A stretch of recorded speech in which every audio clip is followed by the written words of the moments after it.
Welcome back to संघर्ष IQ. I hope आप सब लोग अच्छे होंगे। सो एज प्रॉमिस्ड आज की वीडियो से हम स्टार्ट करने वाले हैं ancient history of south India, जिसमें हम मेगालिथ्स जो कि ह्यूज स्टोन बरियल्स थे, देन संगमेज जिसने ऑलमोस्ट 1500 साल तक चेरास, चोलास एंड पांड्यास ने रूल किया, then Satavahanas, Chalukyas of Badami and Pallavas of Kanchi के बारे में पढ़ने वाले हैं। इस वीडियो से पहले हम ऑलरेडी अपने 7 सेशंस में, जिसका लिंक आपको डिस्क्रिप्शन में मिल जाएगा, नॉर्थ इंडिया में ह्यूमंस की एवोल्यूशन कैसे हुई from stone age to copper age, Indus valley civilisation, Vedic age जिसमें आर्यंस ने सेंट्रल एशिया से इन्वेट किया था, देन राइज ऑफ महाजनपदास जिसमें अलेक्जेंडर ने इंडिया इन्वेट किया था, rise of Buddhism, Jainism, then the Mauryan empire, the first empire of India, post Mauryas, Guptas and Harsha के बारे में ऑलरेडी हम डिटेल में पढ़ चुके हैं। सो इन टाइमलाइंस को हमें दिमाग में रखना है before studying south Indian history. Now Asian history of south India को हम स्टार्ट करते हैं मेगालिथ से। सो मेगालिथ 7000 टू 1000 बीसी तक रहे। सो इस टाइम पे नॉर्थ इंडिया में इनके कंटेम्पररीज थे neolithic age around 7000 BC and Indus Valley civilization from 2500 BC to 1600 BC। तो हमें याद रखना है कि साउथ इंडिया में उस टाइम पे कौन था जब नॉर्थ इंडिया में नियोलिथिक एज और इंडस वैली सिविलाइजेशन थी। अगर हम मेगालिथ की बात करें तो मेगा का मतलब होता है ह्यूज और लिथ का मतलब होता है stone. So these were actually huge stone burials. So megaliths को जाना जाता है कि इस टाइम पे बहुत बड़े बरियल्स होते थे, बरियल सिस्टम। इन्होंने लार्ज स्टोन यूज किए थे, बिग स्टोन्स यूज करते थे एंड दे यूज्ड आयरन। और इसको आयरन एज ऑफ इंडिया भी कहा जाता है, iron age of India. Because जब हमने नॉर्थ इंडिया पढ़ा था तब हमने देखा था कि आयरन कब आया था नॉर्थ इंडिया में, वैदिक पीरियड के time 1000 BC to 600 BC time पे आया था नॉर्थ इंडिया में आयरन। बट यहाँ पे बहुत पहले आ चुका था साउथ इंडिया में आयरन, सो इसे आयरन एज ऑफ इंडिया भी कहा जाता है। देन ये लोग तमिल बोलते थे और तमिल बनी फर्स्ट लैंग्वेज। सो हमारे देश की फर्स्ट लैंग्वेज है तमिल, 3500 BC के अराउंड आई। और जो सेकंड लैंग्वेज थी that was Sanskrit. Sanskrit 1600 BC के अराउंड आई थी ड्यूरिंग द वैदिक एज पीरियड, जब आर्यंस ने इंडिया इन्वेट किया था और उन्होंने 1500 BC में ऋग्वेदा लिखा था इन संस्कृत। देन ये प्रैक्टिस करते थे agriculture, cattle rearing and animal husbandry. Then ये वाला रूरल था, रूरल फेज था, mud and stone huts use किए गए थे इस टाइम पे। देन कंटेम्प्रेरीज हमने पढ़े हैं neolithic age and Indus valley civilisation, जो हड़प्पन और ब्रॉन्ज एज भी जिसे कहा जाता है। सो हम देख सकते हैं कि मेगालिथ्स एक्चुअली एडवांस थे उस टाइम पे जो नॉर्थ इंडिया में रूलर्स थे, neolithic age, Indus valley civilisation, because यहाँ पे आयरन भी यूज हुआ था, फर्स्ट लैंग्वेज भी यहीं से निकली। सो ये सारे फैक्ट्स हमें याद होने चाहिए। Then, so megaliths are actually huge stone burials. Burials were for identification and preservation. So burials या तो identification या फिर preservation के लिए यूज किए गए थे। Then 56 types of megaliths, 56 type of megaliths were found across South India. इसको एक्सटेंड किया था, कहाँ कहाँ तक ये फैले हुए थे मेगालिथ्स। नॉर्थ में ये नागपुर महाराष्ट्र तक, साउथ में ये कन्याकुमारी तक एंड ईस्ट और वेस्ट में कोस्टल रीजन तक। अगर हम इंडिया की बात करें तो इंडिया का ऐसा मैप हम बना सकते हैं, this is north, this is south. तो यहाँ पे नागपुर है, नागपुर, यहाँ पे कोस्टल रीजन्स है ईस्ट एंड वेस्ट, और ये रहा Kanyakumari. So this were the complete region. तो यहाँ तक मेगालिथ्स फैले हुए थे। Then only some men were given megaliths, सिर्फ कुछ ही मर्दों को ये मेगालिथ्स दिए जाते थे। Women other men were given extended burials.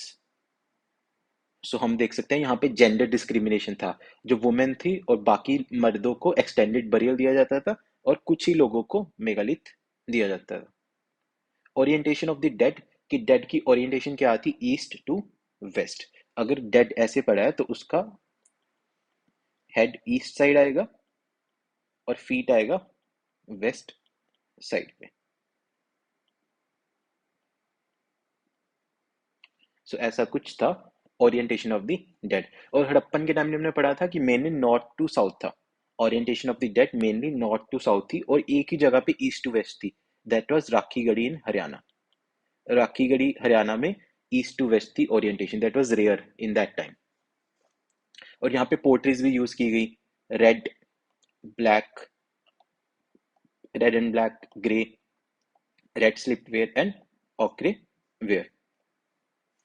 अब हम पढ़ते हैं टाइप्स ऑफ बरियल्स के बारे में, जो कि 7 तरह के बरियल्स थे। तो हमें पहले तो हमने लास्ट स्लाइड में देखा कि 56 type of megaliths were found across south India. तो बरियल और मेगालिथ में डिफरेंस बताना चाहिए। तो burial was actually practice of burying the dead. Burial का मतलब होता है कि डेड को बरी कैसे करना है, कि रॉक में करना है बरी, या फिर एक बॉक्स में करना है, या फिर अर्न में करना है जिसमें बच्चों को डाला जाता था। और मेगालिथ क्या था? Megalith were large stones that were used to mark burial sites. So burial था practice of burying the dead, कि किस में उसको बरी करना है, रॉक में, बॉक्स में करना है, अर्न में करना है। बट मेगालिथ थे large stones that were used to mark burial site, और उसी बरियल साइट को मार्क करने के लिए different type of stone use किए जाते थे। तो टोटल 56 मेगालिथ्स थे, ह्यूज स्टोन थे जो यूज किए जाते थे। और बरियल्स थे 7 तरह के। First was rock cut cave burial. So this was found only at Kerala. So rock cut caves burial सिर्फ केरला में ही पाया गया था। और यहाँ पे हम देख सकते हैं कि ये एक रॉक है, this was a rock. So rock में से ये मेगालिथ निकाला गया, और उसमें हर केव में एक एक स्केलेटन रखा गया। सो this was the practice. Next slide में हम इसकी पिक्चर भी देखेंगे कि एक्चुअल में दिखता कैसे था। सो रॉक में से मेगालिथ को कार्व किया गया, जिसमें हर एक केव में स्केलेटन रखा गया। Along with skeleton, cotton cloth, pottery, rice, meat, needle, iron and rod was kept inside the cave. So inference क्या था कि उस टाइम पे आयरन भी था, एग्रीकल्चर था, बिकॉज राइस रखा गया था, पॉटरी पीस था, कॉटन क्लॉथ, मेजरमेंट्स भी पता थी because these were square and rectangular in shape, तो उनको मेजरमेंट्स भी पता थी। Then life after death belief, इसलिए मीट रखा गया था, राइस रखे गए थे, पोल्ट्री रखा गया था, कि मरने के बाद भी लाइफ जिंदा रहेगी, ये बिलीव किया गया था। Then dead was an important person. तो हमने पढ़ा था कि मेगालिथ सिर्फ कुछ ही लोगों को दिया जाता था, मतलब जिन लोगों को दिया जाता था that was an important person. और कम्युनिटी लिविंग प्रैक्टिस, बिकॉज एक केव में अराउंड 1 to 5 लोगों को मेगालिथ दिया जाता था। सो एक रॉक में से 5 लोगों के स्केलेटन वहां पे रखे जाते थे। इससे पता चलता है कम्युनिटी लिविंग वाज प्रैक्टिस्ड। सो हम देख सकते हैं दिस इज अ रॉक, और रॉक में मेगालिथ को कार्व किया गया है, जिसमें 5 केव्स होती थी, 1 2 3 4 5। सो मैक्सिमम 5 थी, 2 to 5 होती थी, मिनिमम 2 to मैक्सिमम 5 केव्स। और इस हर केव में एक स्केलेटन रखा गया था, along with the skeleton pottery piece, cloth, meat, rice, iron rod and needle भी रखी जाती थी। So this was the actual rock cut caves of Kerala. Next is the virakkal और मैनहिट्स। सो विरक्कल को मैनहिट्स भी कहा जाता है। वीरा का मतलब होता है हीरो, और कल का मतलब होता है stone. So it means hero stone burial. इसका मतलब है विरक्कल को बोलते हैं हीरो स्टोन बरियल्स। और ये कॉमन और पॉपुलर था। और हम देख सकते हैं this is the land surface, और ओरिएंटेशन क्या आती, ईस्ट टू वेस्ट। यहाँ पे इसका हेड आया है, और यहाँ पे इसका फीट। सो जमीन में गाड़ दिया इंसान को, और उसके ऊपर ये बना दिया स्ट्रक्चर, जिसको विरक्कल कहते हैं। ये स्टोन स्ट्रक्चर है, इसको हम नेक्स्ट पिक्चर में देखेंगे। This is the stone structure. और इन्फ्रेंस क्या था, डैड एक हीरो था, डायरेक्शंस उनको पता थी कि किस साइड उसका हेड रखना है, किस साइड फीट रखना है। देन आयरन उनको पता था। और इसकी एग्जांपल्स हम देख सकते हैं, राजराज चोला एंड एपीजे अब्दुल कलाम को भी विरक्कल दिया गया था। सो हम देख सकते हैं आज के टाइम में भी ये विरक्कल दिया जाता है, और लास्ट टाइम ये एपीजे अब्दुल कलाम को दिया गया था, और उससे पहले राजराज चोला को अराउंड 800 बीसी। जो हम साउथ इंडिया हमारा लास्ट पार्ट होगा, उसमें हम ग्रेटर चोलास के बारे में पढ़ेंगे, वहां पे हम राजराज चोला के बारे में भी पढ़ेंगे। And these are the examples of virakkal. हम देख सकते हैं ये सारे इंडिविजुअल विरक्कल्स हैं, और इसके नीचे डेड को बरी किया जाता है। Next is the stone circles. Stone circles में मैन को बरी करने के बाद इसके आले दुआले स्टोन्स को प्लेस किया जाता है। So this is a simple thing. Stone circles में पहले तो बरी किया जाता था ह्यूमंस को या मैन को, और उसके आसपास स्टोन बोल्डर्स या स्टोन सर्कल्स कार्व किए जाते थे। सो इसका भी इन्फ्रेंस यही है, dead was an important person identification के लिए, एंड आयरन उनको पता था कि आयरन है। So this is the example. और यहाँ पे हम देख सकते हैं कि यहाँ पे ह्यूमन को बरी किया जाता था और उसके आसपास ये स्टोन सर्कल्स हैं और बोल्डर्स हैं। देन डॉल्मिनॉइड्स। सो डॉल्मिनॉइड्स में क्या होता था कि एक ट्री के पास 3 स्टोन्स को कंबाइन करके मेगालिथ बनाया जाता था। ट्री के नीचे बरी किया जाता था ह्यूमन को, ट्री के नीचे बरी किया जाता था और उसके ऊपर 3 स्टोन से मेगालिथ था, ये हम देख सकते हैं। So this might have been a ritual burial. So were placed near trees, सबसे इंपॉर्टेंट है डॉल्मिनॉइड्स बरियल को ट्रीज के नियर प्लेस किया जाता था। नीम एंड पीपल, और नीम एंड पीपल के आसपास ज्यादा किया जाता था, वो उसको सेक्रेड माना जाता था इसको। एक second, give me a minute. Next is the urn burial. So urn burial में लैंड सरफेस था। अब इसको दोबारा करते हैं, यस, डॉल्मिनट्स को। So were place near trees, और नीम एंड पीपल को सेक्रेड माना जाता था। सो इसका हमें ध्यान रखना है। So this are the trees, और ट्रीज के आसपास ये बरियल होता था, हम देख सकते हैं। ट्रीज के आसपास ये नीम और पीपल, ज्यादातर उसके पास ये बरी किया जाता था डॉल्मिनट्स। नेक्स्ट इज द अर्न बरियर्स, जो ज्यादातर बच्चों के लिए यूज किया जाता था। लैंड सरफेस के नीचे दिस इज द अर्न, जिसमें बॉडी ऑफ चिल्ड्रन को रखा जाता था, 10 साल के छोटे बच्चों को, और उसके ऊपर स्टोन का कवर होता था, स्टोन का cover. So this is a simple thing given only for children and infants. और इससे इन्फ्लुएंस क्या था कि उस टाइम पे इन्फेंट मोर्टेलिटी रेट बहुत ज्यादा था, तो इसके लिए स्पेशली ये बरियल यूज किया जाता था, अर्न बरियल। हम यहाँ पे देख सकते हैं कि इसमें बच्चे को रखा जाता था और उसके ऊपर स्टोन का कैप था, स्टोन से उसको ढका जाता था और उसको जमीन में गाड़ दिया जाता था। नेक्स्ट इज दी थोपिकल, जिसमें लैंड सरफेस था, लैंड सरफेस के ऊपर एक सिस्ट बॉक्स रखा जाता था। तो लैंड सरफेस के ऊपर एक सिस्ट बॉक्स था जिसमें ब्रोकन पीसेस थे बॉडी के। So broken pieces of the body cist box में रखा जाता है। सिस्ट बॉक्स एक तरह का क्यूब है, अगर हम क्यूब बनाए,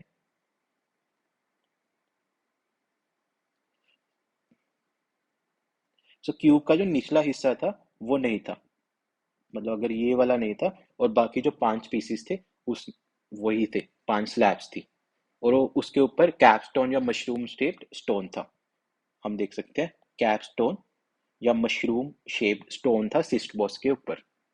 सो थोप का मतलब होता है कैप, कल का मतलब होता है stone, that is capstone burial.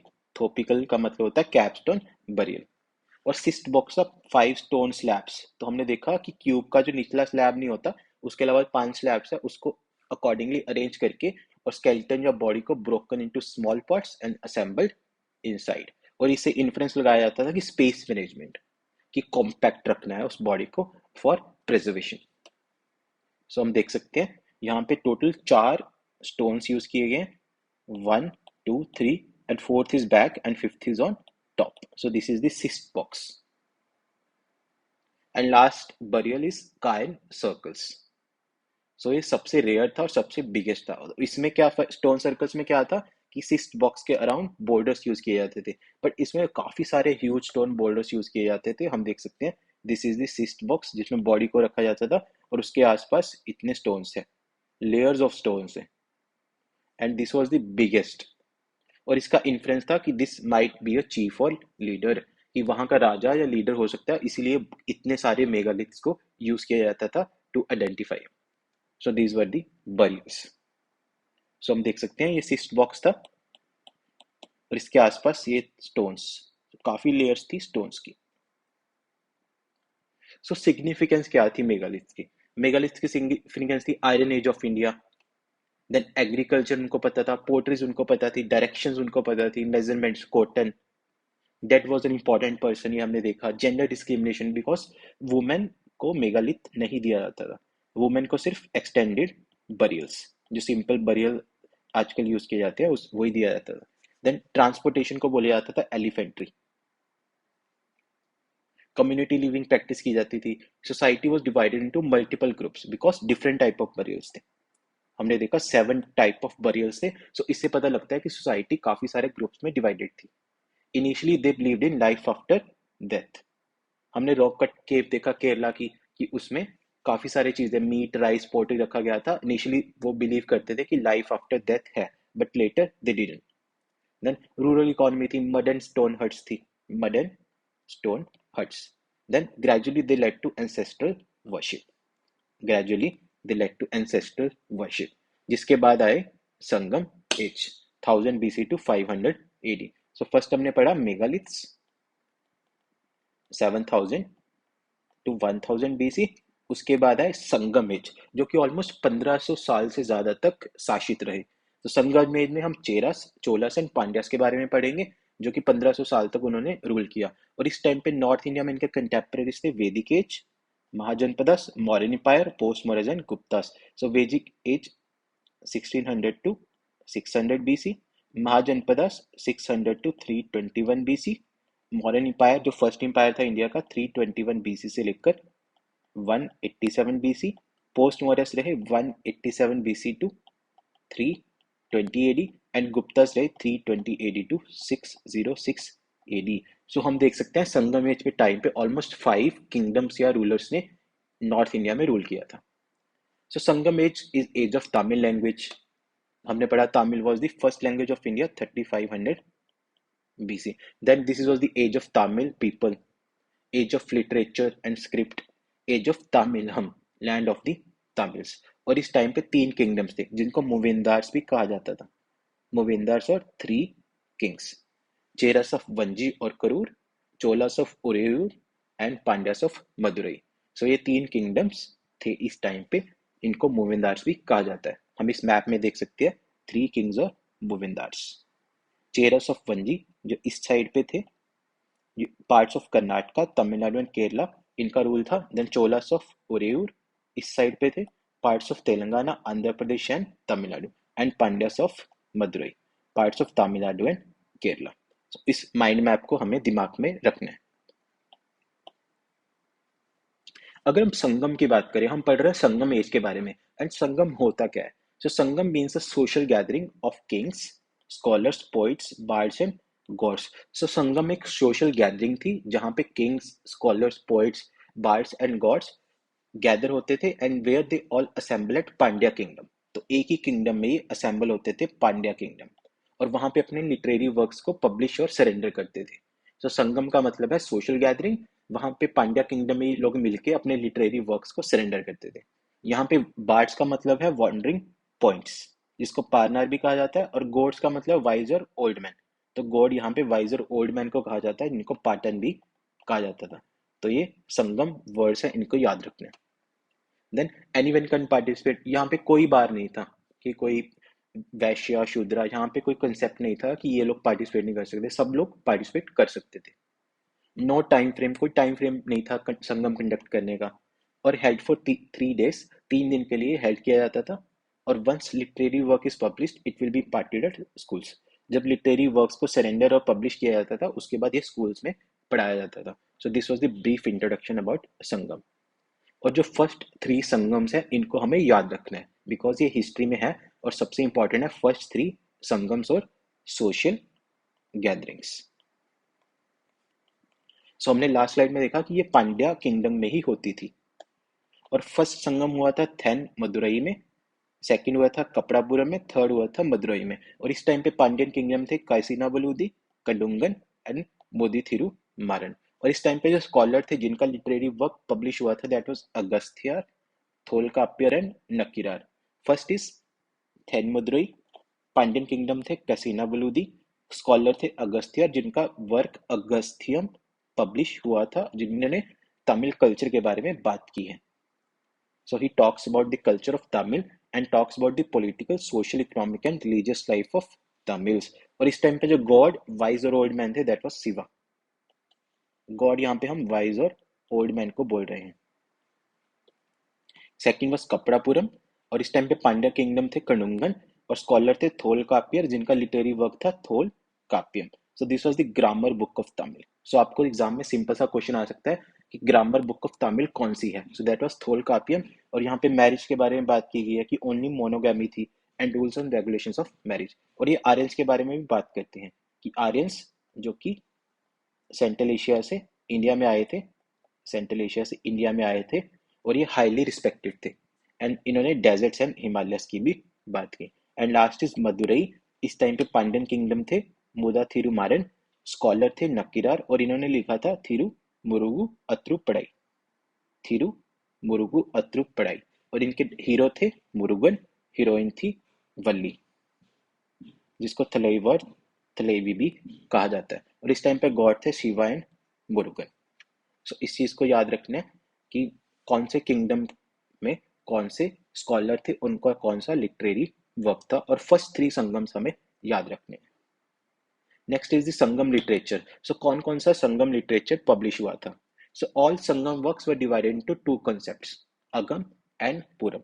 Agam means personal life, inner qualities of mankind, that is love, feelings, emotions and marriage. And puram is the professional life, outer qualities of mankind, जैसे कि war, trade, bravery, death and megalith. कुछ Sangam works में 2 characters थे, hero Thalaiva and heroine Thalaivi. So last slide में हमने देखा कि hero थे मुरुगन एंड हीरोइन थी वल्ली। और कुछ संगम वर्क्स को 2 वर्क्स में डिवाइड किया गया था, 18 major calculative works called Pathinen Mel Kanakkunool, Pathinen Mel Kanakkunool. और ये 10 सॉन्ग्स में डिवाइडेड थे कॉल्ड पाथु, एंड 8 एंथोलॉजीज, जिनको शॉर्ट पोइम्स भी कहा जाता है, called Ettu Thogai, called Ettu Thogai. So Sangam literature में कुछ चीजें 2 कंसेप्ट में डिवाइडेड थी, जैसे कि अगम पुरम। कुछ वर्क्स 2 कैरेक्टर्स थे, hero Thalaiva and heroine Thalaivi. कुछ संगम वर्क्स 2 वर्क्स में डिवाइडेड थे, 18 major calculative works called Pathinen Mel Kanakkunool and 18 minor calculative words called Pathinen Kil Kanakkunool. So एक ही डिफरेंस है, मेजर को मेल कहा जाता है और माइनर को कील कहा जाता है। और ये इसमें 2 थे, थिरुकुरल बाय तिरुवल्लुवर। सो थिरुवल्लुवर का थिरुकुल था, एंड आतिचूड़ी बाय अव्वियार। अव्वियार ने लिखा था Aathichoodi. So Thirukkural was Veda of the Tamils और 5th वेदा ऑफ इंडिया था, general book for mankind and ethics and moral values पे ये बुक थी। और Aathichoodi on moral principles. So दोनों माइनर कैलकुलेटिव वर्क्स हमें याद रखने हैं। लास्ट स्लाइड में हमने देखा 18 मेजर कैलकुलेटिव वर्क्स किस में डिवाइडेड थे, 10 songs and 8 anthologies, short point. यहाँ पे देखा 18 minor calculative works, Thirukkural by Thiruvalluvar and Aathichoodi by Avvaiyar. Then 2 twin epics थे। तो हमने जब आर्यंस के बारे में पढ़ा था, वहां पे हमने एपिक्स पढ़े थे, Ramayan and Mahabharat.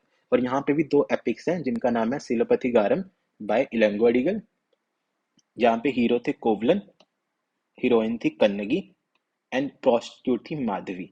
And second epic was Mani Megalai by Sadhana. और यहाँ पे हीरो और हीरोइन ये हस्बैंड वाइफ थे, कोवलन हस्बैंड था और कन्नगी वाइफ थी। बट कोवलन और प्रोस्टिट्यूट माधवी रिलेशनशिप में थे, और उनकी बेटी थी मनी मेघलाई, जिसपे सेकंड एपिक बना। सो हीरो ये हस्बैंड थे, ये वाइफ थी, बट कोवलन और माधवी में रिलेशनशिप था, और उनकी जो बेटी थी दैट वाज मनी बेगलई। और कन्नगी को गॉडेस ऑफ चैस्टिटी एंड पत्नी कल्ट इनके नाम से बनाया गया है, गॉडेस ऑफ चैस्टिटी एंड पत्नी कल्ट भी इनके नाम से है। और हमने देखा हीरोइन थी मनी मेगलई। सो हमने पहले पढ़ा संगम के बारे में, 3 संगम्स, संगम लिटरेचर। अब हम पढ़ते हैं 3 kingdom of Sangam age. And first is Cheras of Vanji, जिनकी कैपिटल थी वंजी और करूर। पोर्ट था मुजरिस, केरला। सो जो साउथ इंडिया के किंगडम्स थे, 3 किंगडम्स, उनके 2 पावर सेंटर्स थे, एक तो उनकी कैपिटल और इनका पोर्ट। 2 पावर सेंटर्स थे साउथ इंडियन किंगडम्स के। इनका एम्बलम था bow and arrow. So emblem हमें तीनों किंगडम्स के याद रखने हैं, ये तीनों चीज तो याद ही होने चाहिए, कैपिटल, पोर्ट एंड एम्बलम। और इनके सोर्सेज थे वंजी कॉपर प्लेट्स। कहाँ से पता लगता है कि ये किंगडम ने राज किया? Vanji copper plates and Sangam literature obviously. और इनके जो इंपॉर्टेंट रूलर्स थे, उदयन चिरन, जिन्होंने फूड डोनेट किया था for Pandavas and Kauravas in the Kurukshetra battle. And Nedun Cheran, जिन्होंने चेरा फ्लैग को हिमालयस पे होस्ट किया था। Then next ruler is Cheran Senguttuvan, जो कि ग्रेटेस्ट रूलर थे। गुड चेरा, इनको रेड चेरा भी कहा जाता था। इनके ब्रदर थे इलैंगो अडिगल, जिन्होंने ट्विन एपिक लिखा था। ट्विन फर्स्ट एपिक था सिलपथिगारम, सिलपथिगारम इनके ही ब्रदर ने लिखा था इलांगो अडिगल ने। इन्होंने पत्नी कल्ट को इंट्रोड्यूस किया एट करूर। और 10 सॉन्ग्स में से जो कि हमारे 18 मेजर कैलकुलेटिव वर्क्स थे, उनमें से एक सॉन्ग इन्हीं को ही डेडिकेटेड है। Next are the Cholas of Uraiyur, जिनकी कैपिटल थी ओरेयूर इन तमिलनाडु, और इनका पोर्ट था कावेरी पट्टनम और पुहार। पोर्ट था कावेरी पट्टनम और पुहार। तो चेरास का पोर्ट था मुजरिस, जो कि केरला में था। और चोलास का पोर्ट है कावेरी पट्टनम और पुहार। और इनका एम्बलम है टाइगर, एंड चेरस का एम्बलम था बो एंड एरो। सो ऐसे हमें रीजनिंग करनी पड़ेगी तो भी हमें याद होंगे। इनके सोर्सेज थे उरेयूर, कॉपर प्लेट्स और संगम लिटरेचर। इनके इंपॉर्टेंट रूलर्स थे करिकाला, सबसे इंपॉर्टेंट रूलर थे करिकाला, एक ही रूलर है जो हमें याद रखने हैं। और जो ग्रेटेस्ट चोला रूलर थे, और उन्होंने स्टोन डैम बनाया था कल्लनई, जो कि फर्स्ट डैम ऑफ इंडिया है, first dam of India on the banks of river Kaveri with the help of Ceylon war prisoners. And last is Pandyas of Madurai, जिनकी कैपिटल थी मदुरई। इनका पोर्ट था कोरकई, और इनका एम्बलम था fish. So first is bow and arrow, tiger and fish, तो तीनों emblems हमें याद रखने हैं। चेरस का था बो एंड एरो, चोलास का था टाइगर, एंड फिश है पांड्यास ऑफ मदुरई का। और इनके सोर्सेज थे मदुरई केव स्क्रिप्ट एंड संगम लिटरेचर। और सभी संगम्स यहीं पे हुए थे। तो हमने पढ़ा था कि सारे संगम्स यहीं पे हुए थे, पांड्या किंगडम्स ऑफ मदुरई। और इंपॉर्टेंट रूलर्स थे काईसीना बलूदी, जिनके टाइम पे फर्स्ट संगम हुआ था थेन मदुरई में। इन्हीं के टाइम पे फर्स्ट संगम हुआ था थेन मदुरई में। और इनके टाइम पे अगस्थियन था लिटरेरी वर्क। देन कडुंगन के टाइम पे सेकंड हुआ था, सेकंड संगम हुआ था। एंड मदर थिरुमुरन के टाइम पे थर्ड संगम हुआ था। उसके बाद रानी मंगामल, जो कि चंद्रगुप्त मौर्य की कंटेम्प्रेरी थी। तो हमने पढ़ा था इनके टाइम पे ग्रीक इन्वेस्टर थे मेगास्थनीस, जिनकी बुक थी इंडिका। इंडिका बुक में भी रानी मंगामल का चैप्टर है। देन लास्ट इज नेदुल चेलियन, जो कि ग्रेटेस्ट रूलर थे, बट इनजस्टिस हुई थी कोवलन को। इन्हीं के टाइम पे कोवलन के साथ इनजस्टिस हुई थी। सो these were the three kingdoms, Cheras, Cholas and Pandyas. अब हम नेक्स्ट क्लास में इनकी पॉलिटी, आज की क्लास में हमने संगम के बारे में पढ़ा, संगम, फर्स्ट थ्री संगम्स, संगम लिटरेचर, और थ्री किंगडम्स के बारे में पढ़ा। नेक्स्ट क्लास में हम पढ़ेंगे संगम की polity, economy, society and religion कैसा था संगम एज के टाइम पे। So this are the topics for next session.